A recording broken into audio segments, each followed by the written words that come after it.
বলিউডের ভাইজান সুপারস্টার সালমান খান হঠাৎ করেই পাকিস্তানের সরকারের ক্ষোভের কারণ হয়েছেন। গুঞ্জন শোনা যাচ্ছে ভাইজানকে নাকি জঙ্গি ও সন্ত্রাসীবাদী হিসেবে অভিহিত করেছে দেশটি।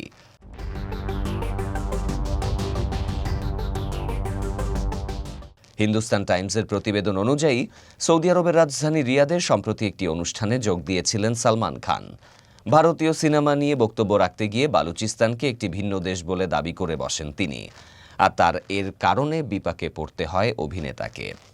রিয়াদের ওই অনুষ্ঠানে সালমান খান বলেন, আপনি যদি হিন্দি সিনেমা তৈরি করেন সেটা সৌদি আরবে মুক্তি পেলে ভালো ব্যবসা করবে, তেমনি তামিল, তেলেগু, মালায়ালাম যে কোনো ভারতীয় ভাষার ছবি এখানে সফল হতে পারে, কারণ এখানে আফগানিস্তান, পাকিস্তান, বালুচিস্তান সহ নানা দেশ থেকে মানুষ কাজ করতে আসে, সফল হয়।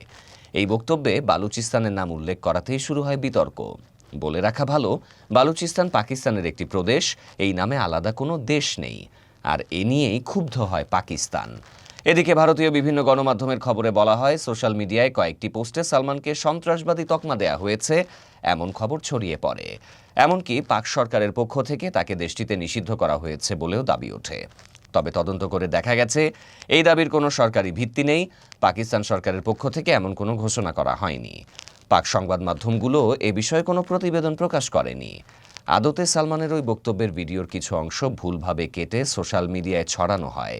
সেখান থেকে শুরু হয় ভুল বোঝাবুঝি ও গুজব।